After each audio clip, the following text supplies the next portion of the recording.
Good afternoon, everyone. My name is Kathleen Wood, and I'm a Community Partnership Manager for Delaware Hospice. Welcome to today's Lunch Bunch. Today's topic is filling the voids left by childhood. For anyone who did not receive the handout, please put your email in the chat and I will email it over to you while Dr. Judy is presenting. And please keep yourself on mute during the presentation as there will be time for questions at the end. And at the end of the presentation, you can either take yourself off mute, or if you feel more comfortable, you can just put them in the chat and I can ask them to Dr. Judy. So Dr. Judy, I will go ahead and turn it over to you. All right, thank you. Welcome, everybody. You know, I just want you to know that I have a few people over watching today, so I have a bit of a peanut gallery here. And I also have our most seasoned and distinguished Lunch Bunch attendee, Mr. Dale Heigl, who just turned 90 yesterday. So we will be celebrating his birthday today, and just goes to show you there's no excuse for not coming to Lunch Bunch. No matter how old you are, you're always welcome, and even how young. All right, so let's get started. First, let me tell you about what we're going to talk about next week.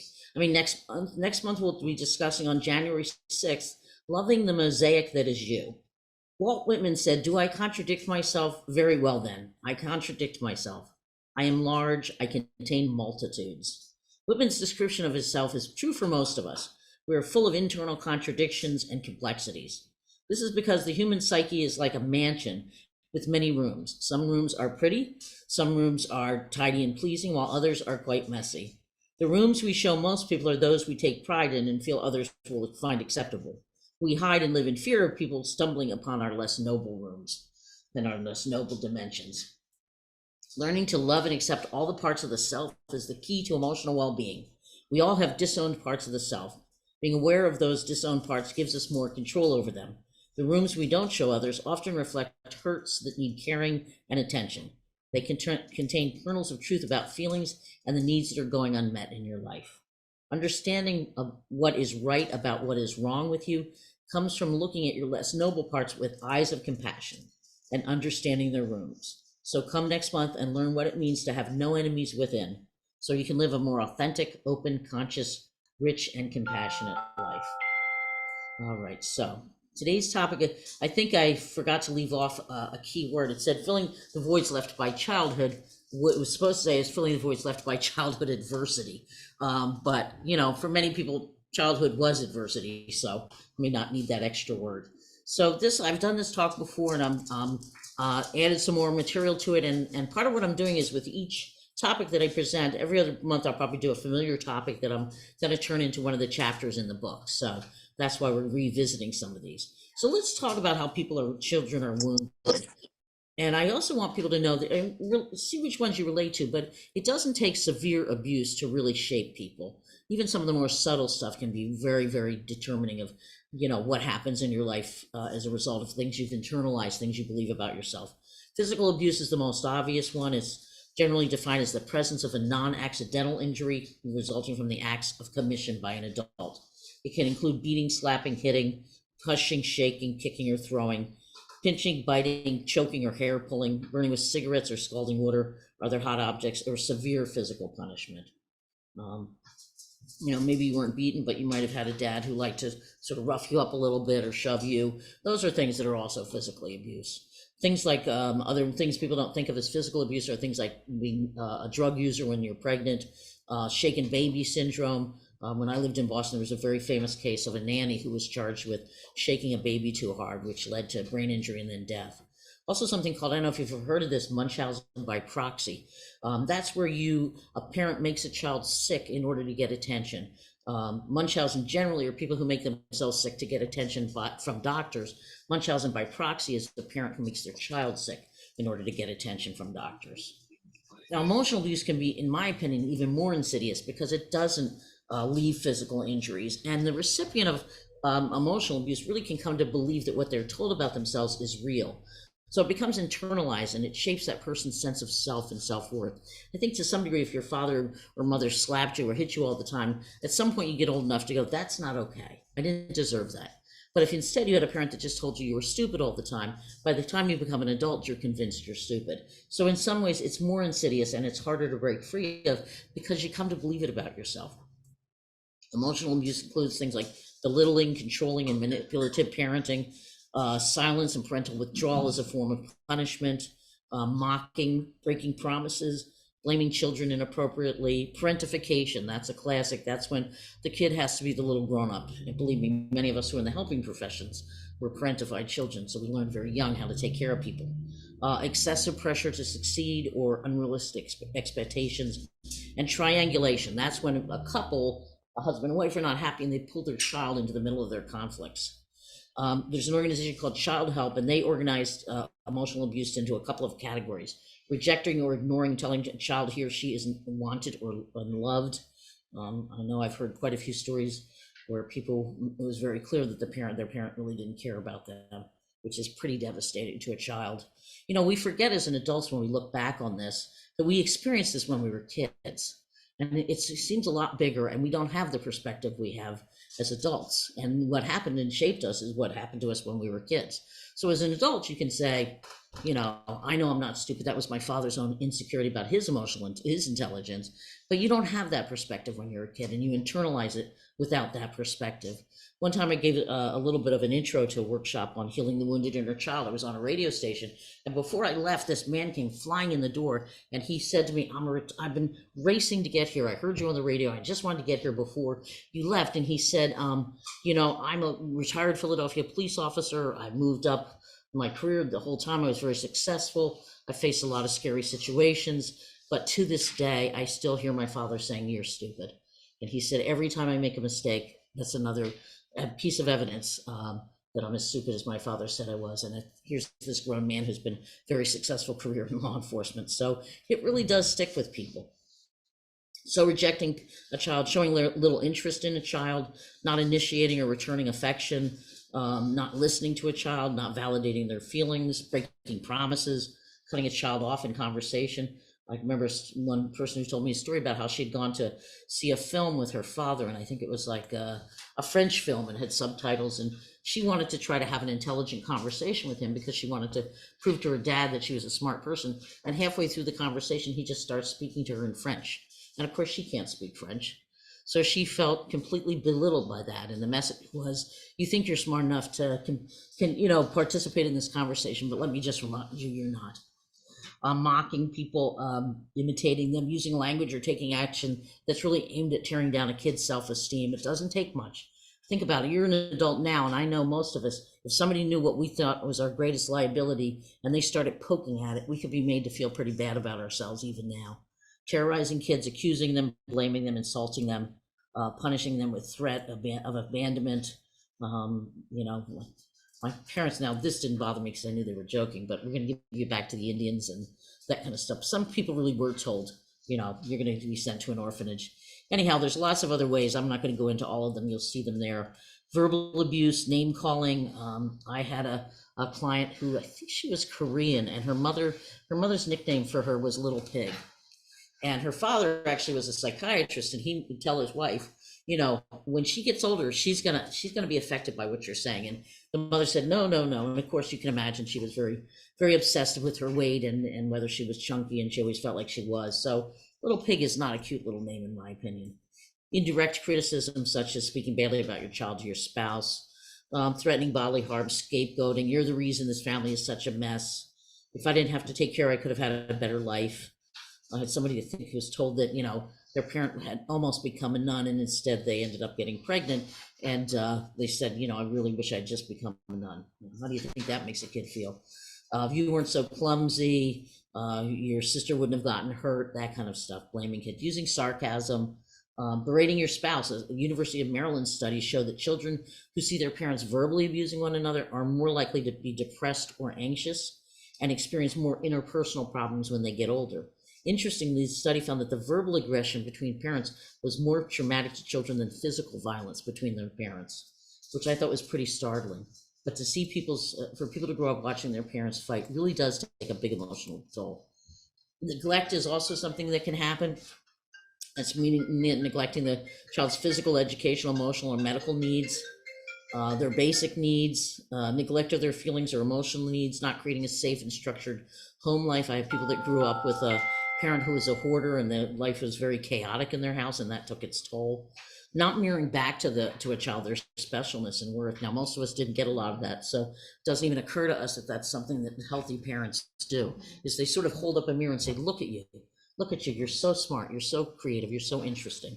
Most of us didn't grow up with that, but children need that. Somebody told me recently there's a new term, which is validation trauma, which is people that were traumatized by never being validated or treated as worthy. And these are the things that really shape whether we feel like we're worthy of love or not. Chronic neglect is associated with a wider range of damage than active abuse, but it receives little attention in public policy and practice.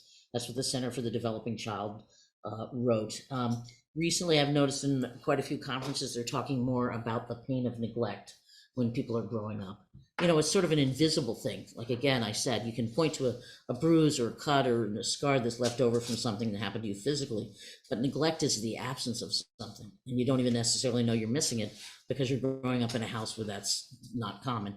And neglect, especially in the early years, is associated with it has an impact on brain development, it has an impact on the stress response system, and on psychological and relational well-being. They showed, and I don't remember if this was emotional neglect or physical abuse, but children who are traumatized, their hippocampus, literally a part of their brain shrinks over time with the repeated neglect.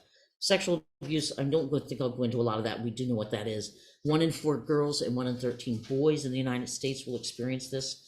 Doesn't always involve touching. It can involve not touching, like exposing a child to pornography, or exposing an adult exposing their genitals to a child, being sexual in front of a child, photograph a child in sexual poses. So there's lots of ways that people can be traumatized in terms of sexual abuse. And I'm going to talk a little bit more about this later, but part of what happens when people are sexually abused is there's a greater likelihood they dissociate, or they sort of numb out. And also those memories sometimes get stored on the right side of the brain, which makes them harder to access as people get older. And we'll talk about that in more detail. Parents may have done their best. So I'm not invested in making parents bad guys. Parents probably did the best they could given the experiences they had growing up. But the fact of the matter is, if you don't take seriously the impact of those experiences on you, you can't heal them. So it's not about establishing blame. It's really about establishing the reality that something that you were shaped by these experiences. And if you really want to be freed from them as an adult, you have to take them seriously and not dismiss them, because they were probably dismissed when you were younger. So people around us may have minimized or neglected the reality of abuse. So it's important for us not to do that by doing that to ourselves. I have people that'll say, "Oh, I'm not going to have a pity party." I hate that term. Usually what they're talking about is they're having a moment when they actually have compassion for themselves, and they're calling it a pity party. And I'm like, don't do that to yourself. You deserve to sit and cry over things that happened in your childhood. Very good book I would recommend to people is called Mother Hunger. I'll show you the book. Mother Hunger by Kelly McDaniel. She's got it geared toward daughters, but it's relevant to men as well. She wrote, "The truth is, we never really outgrow our need for a mother to comfort us, celebrate our accomplishments, or make us soup. Mother hunger, yearning, can come from well-meaning mothers who could not be there, or from mothers who were there and wanted to love, but did not have the proper infrastructure programmed into their own psyches. The kind of care we received as infants and toddlers teaches us whether we are worthy, lovable, and safe." So those are some of the ways we are abused. What happens to those wounds? How do they go on into our future?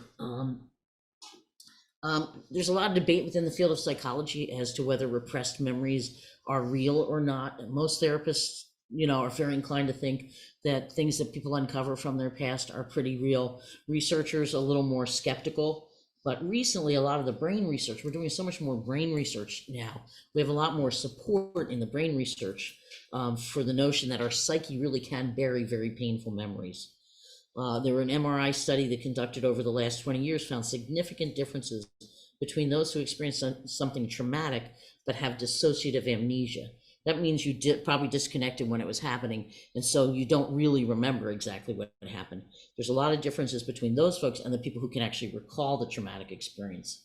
For example, those with memory problems showed reduced activity in the amygdala, which is the emotional part of the brain, and increased activity in the prefrontal lobes, the sort of thinking part of the brain, while those who remembered their trauma had a lot more activity in the emotional part of the brain and less in the prefrontal cortex. What does that mean? Well, let me explain that. In a book entitled Forgotten Memories of Traumatic Events, gets some backing from brain image studies. And what they quoted a researcher who wrote the following: the reasons for these differences in neuronal circuitry is that PTSD patients with dissociative symptoms, and dissociative just means you disconnected from it and you numbed it out when it was happening. So the difference between people with PTSD who dissociated or depersonalized, a group comprised somewhere between 50 and 30% of all PTSD patients, what they do is they shut down emotionally in response to the trauma. They shut down emotionally, you numb out. That's why they see decreased activity in those who have amnesia about their trauma, decreased activity in the amygdala, the primitive part of the brain, because when it happened, they shut themselves down emotionally. And Ruth Lanius, a professor of psychiatry and the director of the PTS research unit at the University of Western Ontario, who has conducted several of these MRI studies, said children may try to detach from abuse to avoid intolerable emotional pain, which can result in forgetting experience for many years. She maintains dissociation involves a psychological escape when a physical escape is not present. I worked a lot with rape survivors when I worked at Boston University, and a lot of people would say to me, I don't know if it was that bad, because I just laid there and I felt numb. It was as if it was happening to somebody else. And I used to read this quote from Judith Herman, and she talks about dissociation as one of life's small mercies. It's the ability to disconnect your feelings from what's going on. Think of it as just shutting down and numbing out. And then people sometimes actually feel like they're outside their body watching something happen. But it's a knee-jerk response in response to trauma. And the police would often say to me, why didn't she fight back more? Why wasn't she more active trying to stop this? I'm like, once somebody dissociates emotionally and they shut down, she has a great quote that says, they become sort of, all initiative stops. People just lay there and pretend it's happening and just want to get it over with. Now, Janina Fisher, she says that trauma in childhood is primarily recorded in the right part of the brain. Now, we're born with both a right and left hemisphere in the brain, but the right hemisphere is what's dominant for most of childhood. And right back, you ever heard the book Drawing on the Right Side of the Brain? The right side of the brain doesn't have language. It's a more creative part of the side. The left side of the brain is the part that's more associated with more traditional cognitive thinking and executive functioning. So she says left brain dominance is only achieved very gradually over the course of the first 18 years of life. So the left brain is not dominant until you're almost 18 years old.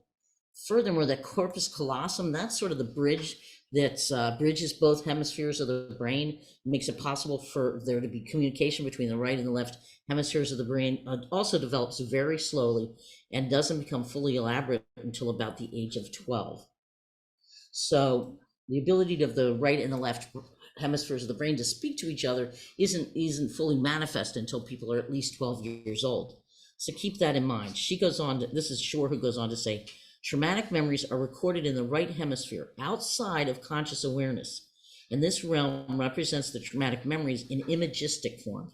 So the right hemisphere doesn't have language. So they record traumatic events as sort of a picture in the brain, along with the survival behaviors that are employed as a result of the abuse. And this allows for the fact that emotional learning of the right, especially of threatening and traumatic experiences, can be unknown to the left. So you're registering traumatic experiences in the right part of the brain, but the left part of the brain, which is the more cognitive thinking part of the brain, may not even be aware of those experiences. Dr. Fisher says, in the face of traumatic events, the personality splits into different parts. The left side of the brain is the chief executive who plans, problem solves, analyzes, rationalizes, and has verbal and narrative memory. But the left part of the brain, carries on with normal life, but often with little or no memory of what happened early in childhood. This is the part of you that's focused on what just needs to get done to get through your life. She goes on to say the traumatized parts of the personality, which is in the right hemisphere, or right hemisphere dominated, holds the feelings and body memories and the fearful expectation that it will happen again. It is on guard, focused on the past. So the right part of the brain is really, functioning below conscious level, but it is what holds on to the feelings and body memories and the fears associated with trauma that could happen again. And that's not always aware to the conscious part of your brain. So we often aren't conscious of traumatized parts of us and how they affect our behavior. McDaniel, who wrote Mother Hunger, says, Emotions are stored in the body and create a certain reality or belief system. The world is safe, and so am I, or the world is scary, and I'm all alone. Stored sensations like those become implicit memories. Unlike explicit memory that is conscious and has a language of its own, implicit memory is unconscious and does not have language. Furthermore, implicit memories reside deep within the limbic system, that's the emotional part of the brain, silently whispering messages of safety or danger to the rest of the body. Early experiences impact the developing central nervous system through feeling and bodily sensations. Understanding implicit memory explains why sometimes we have no idea why we act the way we do. We can't see the distress living in our body. Early memories are dissociated from consciousness, but they direct our mood and our health throughout our life. So there could be very traumatic things that happen to you that are sort of buried in an unconscious part of your brain, but they are the ones that are also telling you that if you're in a similar situation, danger, danger. So there can be a lot happening that we're not always conscious of. And traumatic experiences in particular are less accessible to us on a conscious level. But if we find ourselves in situations that remind us of the abuse consciously or unconsciously, we may be what we call triggered. And triggered makes us feel like something in the past represents the same threat it did, something in the present represents the same threat it did in the past. And we respond in ways that may seem irrational, but make sense if put in their historical context. I often say to people that their symptoms are the part of their psyche that refuses to lie about the fact that they still hurt inside. They're screaming, there's a lot of pain you're carrying around. And they don't, a lot of people will say to me, they have this behavior, they just want to stop it. And rational cognitive people will say, well, you just need to point out that thought is not rational. Now, I don't know about you, but I know a lot of the things I think and do are not rational, and that does not make me stop them. And it's because there's a more underlying driving emotion. And that's kind of the point I really want to make. The other thing is we also internalize the messages we get growing up, and we treat ourselves the way we were treated. So our parents did something that we now do to ourselves. It's almost as if someone said, your parents put out outposts in your brain. And it's again, I'm not saying parents consciously did this, but the way they treated us conveyed a message which we now tend to repeat to ourselves. For example, if our parents minimized our needs, we minimize our needs. They might feel shame about our needs because our parents said, don't be such a baby, or shamed us about our needs. We may ignore our needs because they were ignored when we were children. It leads to burnout. We may try to fill these deeper needs with things like obsessive eating or drinking or shopping. I hate to use that one, but since I'm guilty of it, I have to admit it. We try to obtain love from inappropriate people. We bury our needs, but they're going to leak out in unconscious ways. So believe me, they don't go away. You don't bury them dead, you bury them alive. Parents may have taught us not to feel because they didn't want to have to pay attention to our feelings, or were afraid to have feelings because nobody responded to them when we were a kid. And we run away from our feelings because that was the way we coped as a kid. We allow ourselves only to express certain feelings. I often say in our culture, women are allowed to be sad but not angry, and men are allowed to be angry but not sad. So there may have been a feeling you were allowed to have as a kid, but you weren't allowed to have other ones. So you'll probably do that to yourself even now as an adult. We internalize feelings of shame or the feeling that we were not worthy of love, and we continue to hold that belief about ourselves and treat ourselves accordingly. We have distorted and overlaid negative beliefs about ourselves that we got from our parents and now play in our own heads. We have distorted beliefs about others. They're not trustworthy. They're going to judge us. And we believe it's not okay to ask for help. If you have a parent that's not responsive to your needs, or they won't help you when you're hurting, you very quickly learn to bury those feelings or those hurts. It's so much easier for a child to say, I never wanted it in the first place, than to admit that they're starved for something they can't have. So I'm not going to go into this whole, the ACE study, which is called the Adverse Childhood Experiences Study. I'm going to skip over that a little bit, but it was a very extensive study done of Kaiser Permanente patients. And they found that what they did was they looked at, how many childhood experiences you had that were adverse or difficult, and how that's linked later in life to physical problems. So they looked at things like psychological, physical, sexual abuse, violence against a mother, or living with a household member who had substance abuse, was mentally ill, suicidal, or even in prison. So they looked at these experiences, and what they found was the more adverse childhood experiences you had, the more likely you were to experience a number of health problems. Part of the reason they got into this was because they had a very successful weight loss program. The study was conducted after the researchers were trying to understand why more than 50% of the people who actually in an obesity clinic lost a significant amount of weight dropped out or regained that weight. And what they discovered was the majority had experienced childhood sexual abuse. So they began to wonder if weight gain was a way to cope with the depression, the anxiety, the fear associated with those experiences, and also whether weight was a way for people to feel like they could protect themselves. So they thought, let's look at adverse childhood experiences. So what they found is the number of adverse experiences increased, so did behaviors that jeopardized health, like smoking, drinking, and drug use. And those health problems, of course, led to depression, heart disease, cancer, lung disease, shortened lifespan. The number of adverse experiences was directly related. So as the number of adverse experiences increased, so did the greater risk of everything from heart disease, cancer, chronic lung disease, skeletal fractures, and even liver disease.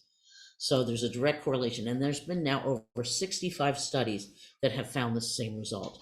So this stuff takes a toll on you, not just emotionally, but physically. So I want to talk about how we can address some of these wounds, but let me start by trying to give you a little bit of a framework for looking at it. I always like transactional analysis. They're the I'm okay, you're okay people. Probably only those of us who are older in this room would remember that book. But basically, it came up with a model that I find very helpful. It says we have 3 distinct ego states, meaning ways that we act, for example. So the adult is just the part of us that's just able to reason and think things through, predict, figure things out. So we all have an adult, but we also have parent voices and child voices. So the parent, there's 2 forms of the parent. One is the critical parent. So that's everything you heard that was critical growing up, all the accusations, the punishments, everything you experienced as a child. And then there's the nurturing parent, which is the voice that can soothe or reassure or comfort you. Now, you're going to hear me say, the problem is most of us have a far too overdeveloped critical parent and far too underdeveloped nurturing parent voice internally. And then there's 2 sides to the child. There's the adapted child. So that's the kid you had to become in order to keep everybody happy. Maybe people pleasing, very smart, so you got good grades. The adapted child is who you had to be as a child to make other people happy. The natural child is who you were before you had to learn that you had to act certain ways to win love. And the free child is the natural child is that source of creativity, and it's our capacity for fun and to play, our passions, our instincts, our spontaneity, our curiosity, and our intuition. So while the adaptive child responds to what it feels it has to do to please the critical parent, the natural child is the one who knows what they want to do. And that's part of the reason I encourage people to reconnect with that, is because if you want to have some pleasure and happiness in your life and to be creative and be more spontaneous, you really want to grow that free child who's not worried about what other people think. A lot of times when we get into trouble, what's going on is that the dialogue between our parent voices and our child selves is reparenting, is hurting us in the same way our parents did. And the key to getting beyond treating yourself the way your parents did is to change that dialogue between the parent voice, especially the critical parent voice, and the adapted child. So when we feel bad today, it's often a way in which we felt bad as children, or people told us we were bad as children. So we replay the original messages that we heard growing up from the critical parents. Why did you do that? Why didn't you do this? What's wrong with you? You're never going to amount to anything. You're making a mountain out of a molehill. Stop crying like a baby. Stupid, stupid, stupid. So those are the kind of messages you heard growing up. You're still playing them out. And we have too strong a critical parent that jumps on us the minute we think it thinks we've made a mistake, and a way underdeveloped nurturing parent. So the key to healing the wounds of childhood is really strengthening your nurturing voice and using it to bear witness to the feelings of and guide the child within. As noted, Janina Fisher, she writes great stuff. She's in the reference list. She said, drawing on her own work and that of others suggests that we have multiple parts. Generally, she says they're like child and teenage parts. And her approach to healing that developed in response to coping with trauma. So her approach to healing the fragmented selves of the trauma survivors is to learn to identify, communicate, collaborate, and extend compassion to these parts using our strong, caring adult self to create a life different from the past, one that is more safe, nourishing, and relational. So what she's saying is similar to the transactional analysis. We break into different parts of our personality to adapt to like the pleasing child, the people pleaser is always the one that occurs to me. The little grown up who takes care of all the problems all the time, and now as an adult takes care of all the problems. These are parts of ourselves that kind of sprung up as a way to cope with, trauma or adversity, and they split into different sort of sides of ourselves. And so she says the key is to really befriend those different parts within ourselves and learn to understand what they need. She said over time, with repeated trauma or significant adversity, the right brain dominated traumatized part of the self becomes more compartmentalized. Separate parts evolve, each offering a different survival strategy needed in a dangerous world. She says the going on with normal life part of the personality manages daily life, but we have to contend with the parts that have evolved to cope with trauma.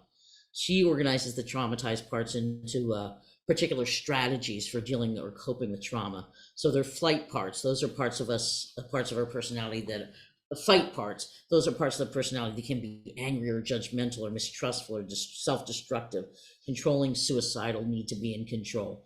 Those are the fight parts of the personality. So that's anything you did to fight against trauma has evolved into those parts. They're flight parts. Those are the parts that make us want to run away from things or distance ourselves from people. We're ambivalent about things. They can't commit to things, and they're prone to addiction or eating disorders. Those are the flight parts. So any part of you that evolved as a way to cope with trauma that involves kind of running away, those are parts of you that are called, she would call the flight parts. The freeze parts are the parts that are just, frozen, terrified. That comes out as phobias of being seen, and it evolves into panic attacks as adults. Finally, there's what she calls, there's two more, the submit parts.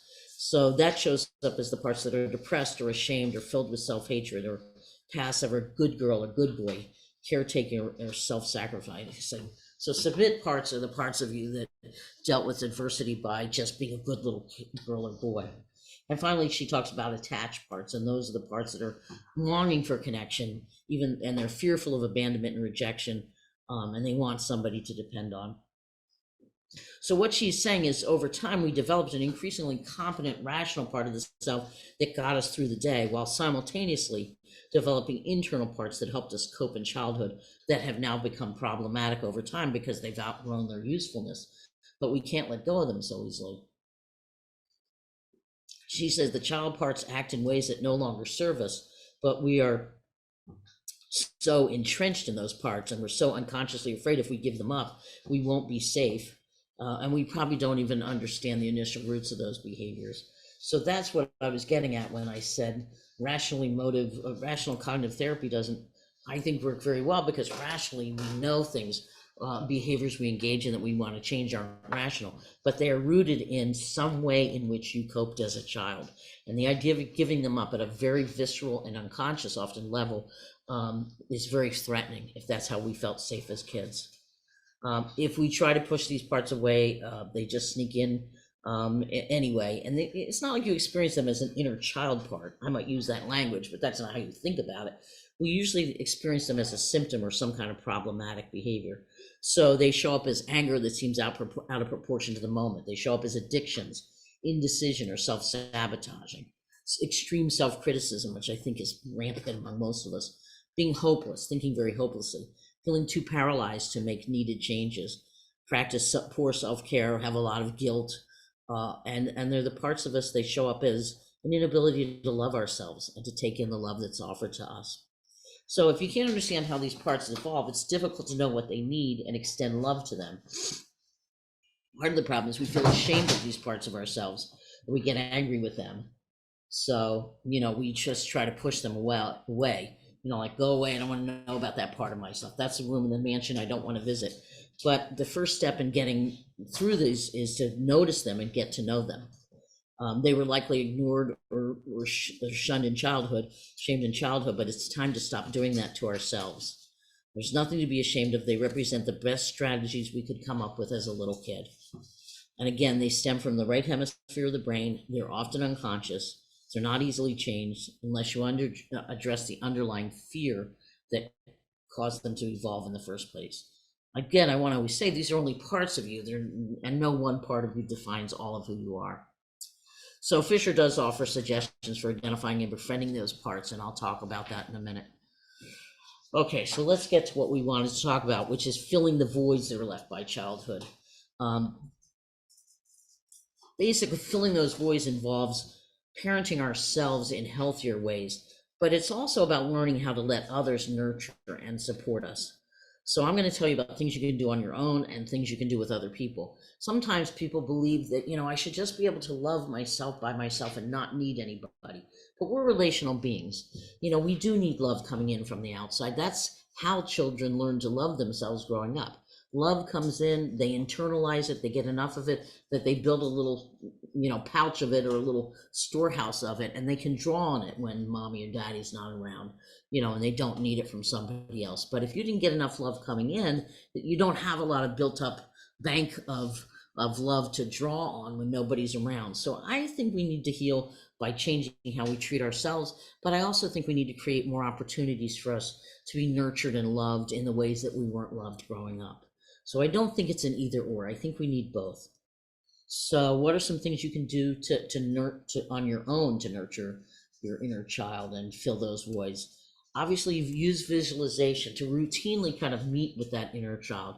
You do a very simple visualization, just closing your eyes and putting yourself in a nice place, and then just imagining a small child who wants to join you. Notice what age that child is, and you're really calling out to the part of yourself, and say to that child, "I'm your grown-up self, come back to help you. Tell me how you're feeling," and continue to dialogue with that inner child. Sometimes I use that when I'm doing EMDR, which is a way to process trauma by stimulating both hemispheres of the brain. But a lot of times I have people go back to an originally very difficult situation and have their adult self step in. Janina Fisher has a similar idea with what she calls the meditation circle for your parts. You can find it in her book, but she suggests doing this very regularly, like daily. She says, close your eyes, take a deep breath, and then make an internal announcement. For example, I want to ask every part of me to come into the meditation circle. This is not to criticize or judge or control you. I just want to get to know you. I want to know when you're having a hard time. I want to know what's bothering you so I can learn to help you more. Then she just imagines and visualizes the meditation circle filled with different parts of yourself and communicating with those parts and being curious about the children and the teenagers who show up to join it. You might need to acknowledge that some parts don't trust you yet, and that's okay. And this is what she writes: trust that any pain, loneliness, shame, overwhelm, or threat you feel is a communication from your dissociated child parts. You can ask each part if there's something they're especially worried about and how you can help them right now. Respond to them the way you would any frightened child.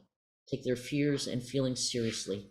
Be compassionate and propose some ideas for helping. I say to them, I will remember how scared it makes you when people get angry. Maybe you can stand behind me so you don't have to worry about someone blaming you. So it's about trying to come up with solutions that will make those scared parts of you feel safe.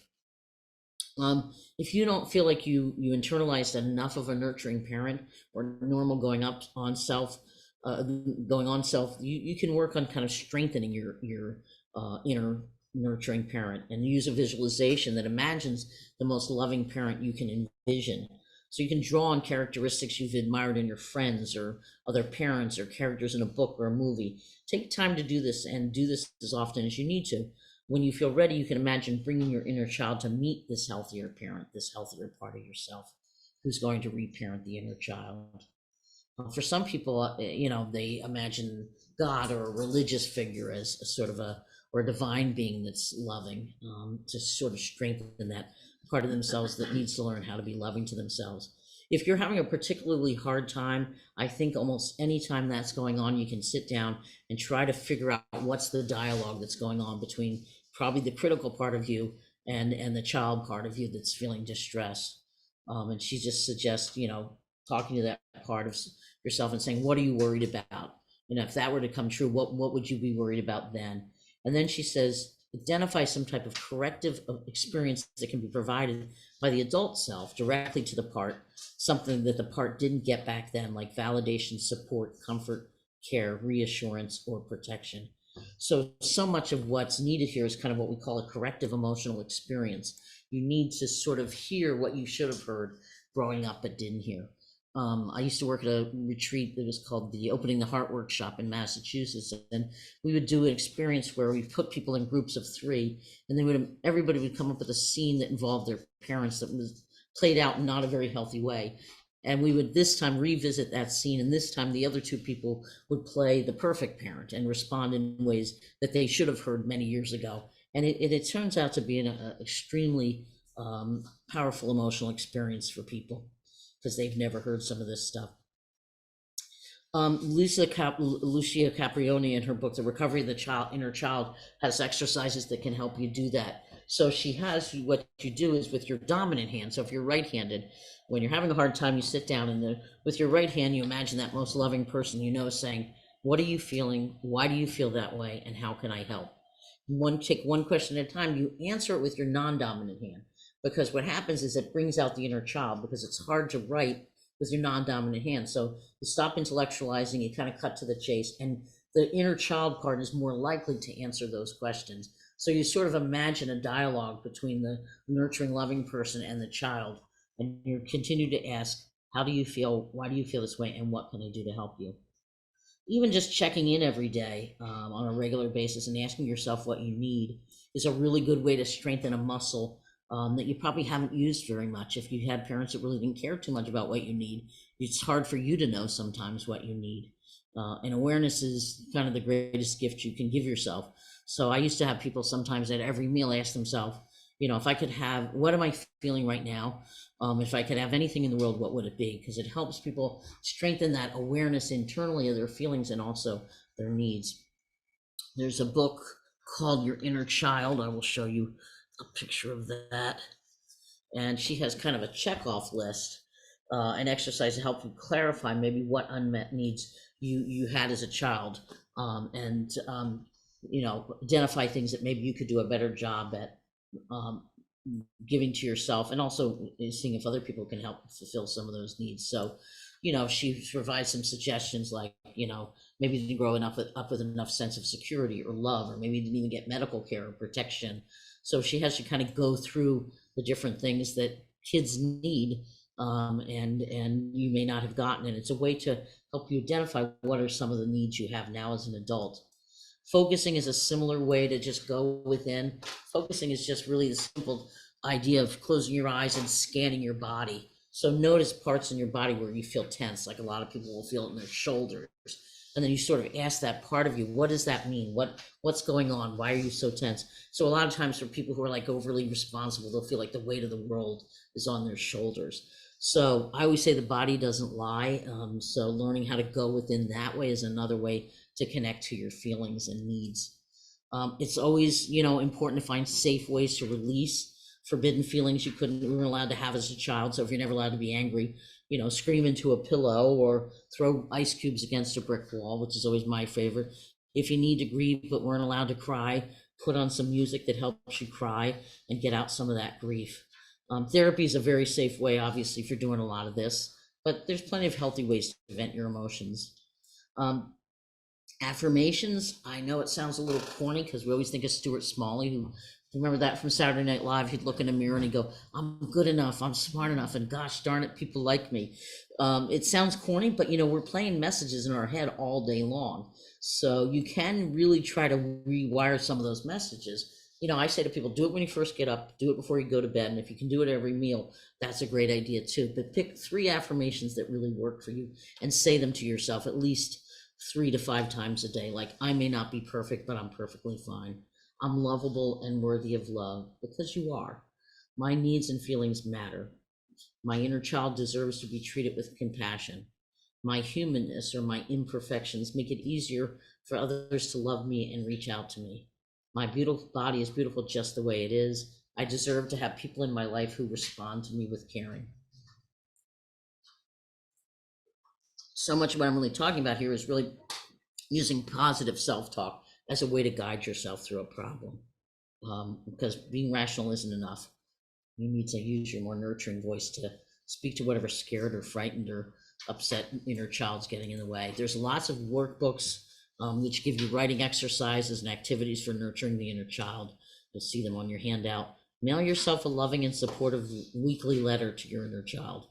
Practice consistent and good self-care, because that's one way, a good parent makes sure their child gets enough sleep and eats enough and also plays and has fun.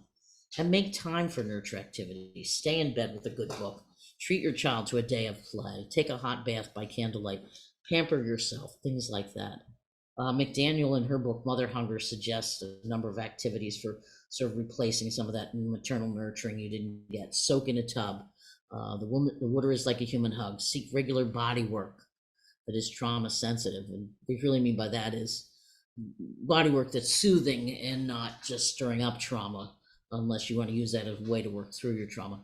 Yoga, gravity blanket. A lot of people like gravity blankets because they sort of feel held. I don't know. I tried it and I felt held down, so that wasn't such a good feeling for me. But there's a reason why these gravity blankets or these weighted blankets took off. Walk in nature where silence can find you. Take naps when possible. A friend of mine was saying, when you were younger, the idea of having to lay down and take a nap, you never wanted to do it. But now, as we got older, take a nap, yes, yes. So big difference there. Go out and play. I'll tell you, I really struggle to find things that feel like play to me. So because I'm used to working all the time, so I find that when I have free time, I have to really think about what brings me pleasure. So I gave you some links to things like 40 ideas to experience childhood playfulness as an adult, and I think I have more further in the handout. Put up pictures of yourself as a child, just to remind yourself that this is the person who's hurting inside and needs a nurturing presence in her life. And for some people, spirituality and the idea that there's a force bigger than yourself that loves you unconditionally is a way to also nurture yourself. So those are things you can do with yourself. You can also do things that involve other people. Now, there's a difference between being interdependent and expecting others to meet all your needs. So keep in mind that others cannot make up for all the love you didn't get in the past, but they can help you have a more satisfying present. It does come with some responsibilities on your part if you're going to ask for nurturing from others. First is the willingness to ask for what you need and not expect others to read your mind. My therapist was very big on this. She said, you come into the world as a child really knowing how to cry, knowing how to express your needs, but we get silenced over the years. But it's going to be you're going to be a lot more successful in terms of getting what you need from other people when you can ask for it versus hoping they're going to read your mind. And I think we get it in our head that if somebody really loves us, they can read our mind and they'll know. I shouldn't have to ask for that hug. I shouldn't have to ask for, some kind words now and then. Well, my therapist, she said when she was a little girl, her father was campaigning and they caught her outside going door to door asking for money from the neighbors for his campaign. And they were pretty mortified and they asked her, "What were you doing?" And she said, "Don't never ask, don't never get." So I keep that in mind. I often say, like, who do you want as a house guest? Being down here at the beach, I always get house guests. I would prefer the house guest who tells me, "I really like to eat by this time. Here's the kind of food I'd love you to have in the house. I need to take naps," versus the person who's just not going to ask for anything and hope that I make all the right guesses in terms of what they really want. Tell people what you need. You have a better likelihood of getting it, and it makes it a lot easier for other people. Those of us who are like little parentified children, we're very good at anticipating everybody's needs, but then we're upset because nobody does that for us. Well, stop that game. Just ask for what you need. You also have to be willing to spread it around. You can't expect one person to fulfill all your needs. You really have to get a nice network of people. And you have to be willing to accept no. Sometimes it's hard if you always heard no as a kid to hear no sometimes. But the truth is, if you're going to ask people for things, you have to give them permission to say no. And no probably only means not right now. So that's part of the bargain on your end of it. If you're going to let people be there for you more, is to be willing to ask and spread it around and accept that people sometimes are going to say no. Because just as children can't always have what they want, adults can't always have what they want, even if they're in touch with their inner child. It's not like you get to say, "Well, now I'm in touch with my inner child, so you have to do blah, blah, blah." You have to be willing to find some creative compromises. I know sometimes when we were in group with this therapist, there'd be like 10 minutes left and two people hadn't had a chance to talk. And both of them really wanted to make sure they got heard and they got attention. She'd say, "All right, you got 5 minutes each." And you know what? People got very good at fitting in what they needed to ask for in those 5 minutes. There's almost always a compromise. Being an adult doesn't mean you don't let your inner child out, but it does mean you have to know when, where, and how you can let that inner child out. But here's a couple of ways you can let other people be there for you. Just talking to people about how you really feel. Sometimes the greatest gift somebody can give you is just their willingness to bear witness and listen to you. So often I would have, and it started when I was working at Boston University, the students would be like, I'm not going to tell that anybody my father was an alcoholic. And then they end up telling somebody their father was an alcoholic, and they find out two other people they know also had a father who was an alcoholic. And I've seen that same story play out at our age. So the truth is, telling people how you feel and letting yourself be vulnerable, you may find out that you're not alone in the world, and people do understand what you're dealing with. Ask for what you need. You really have to break free of that message of ignoring your own needs or thinking you can only get it from yourself. Call someone when you're having a hard time. Don't tough it out all the time. Even if you're worried about being a burden, what I say to people is, so say to your friend, could you just listen for 15 minutes? Almost anybody says, yeah, I can listen for 15 minutes. If you're afraid you're going to be too much, well, then set a time limit on it. Make mutually satisfying and good, healthy relationships a priority in your life. Negotiate parenting time with your with your friends or your partners. In healthy relationships, people take turns being bigger for one another. There's a whole book, I can't remember the name of it, but I think it's called Depend on You or something like that. The reality is we all need somebody to be bigger for us sometimes. So you can say to your partner, all right, can you just take care of me for 15 minutes, and then I'll take care of you for 15 minutes. So don't be afraid to let that part of you out. Just don't get stuck in it. That's one problem couples can get into. Somebody always has to be the bigger person, and the other person always gets to be the kid who's needy. No, you have to make sure you each get a turn at that. So like I said, you can ask for a specific amount of time, so you don't burn the other person out. But again, in a good relationship, you can take turns being bigger for one another. Seek out nurturing physical contact. That is the first way that we really experience soothing and love, is through touch. And I think nothing says you're not alone, I'm here, than touch. And it doesn't have to be a full body massage. It can be, a hug or a back scratch. I think back scratches are one of the best things in the world. Ask for things from your partners. And again, if you're worried about burning somebody out, ask for a hand massage for 15 minutes. The other way we can still get parented somewhat as adults is to seek out mentors. You can't exactly come up to somebody and say, would you please parent me? But when you want to learn something, to seek out somebody who already knows a lot about it and let you learn from them, it allows you to experience something you didn't probably get enough of in childhood. Read good books on parenting, because you may not have had very many experiences of it. Read books with positive messages, or those who help, the books that help kids deal with their feelings. Find, if you have a small circle of friends, think about creating a nurturing support group. And the group could meet routinely, and each person could have a period of time to be taken care of. So when we would staff these retreats called Healing the Opening the Heart workshop, during our staff breaks, everybody would get a chance throughout the course of the weekend to be the person who sits in the center, and you could ask for whatever you wanted from the rest of the group. And it might be touch, or it might be just, I'm going to lay down, I want everybody to just put their hands over me, I don't like to be touched, but send healing energy into me. So think about, if you have a group of friends starting something like that, treat yourself to massages. It's one of the best ways to get soothed. Use spirituality, but please pick spirituality that's loving and not condemning. Go into therapy, join a support group. If you're facing a particular challenge, you might want to pair up with somebody to coach you. They maybe want to be coached in something else. Coaching is a way to just encourage each other to get out and do some of the things you said you wanted to do. There's something called bookending, which can also be helpful. You have to do something scary. You call your friend before you do it, and you call your friend after you do it. It's called bookending. And it makes it a lot easier sometimes to do something scary, like call up somebody who's mad at you. So that's one way you can let people be there for you. But you can also ask people you can pair up with somebody, and you want to be coached on taking more risks or being more vulnerable, and they want to get coached on applying for a job. Make those trade-offs. Take advantage of the resources on the internet. There is so much stuff out there that you can read about. If life is full of too many demands, spend a little extra money and hire someone to clean your house or make you dinner. All right, I know I threw a lot at you. Let me just end with a few quotes. We discover a gracious capacity for empathy when we learn to lean into our hurt parts with the tender curiosity and care of a close friend. Finally, you are the one you have been waiting for.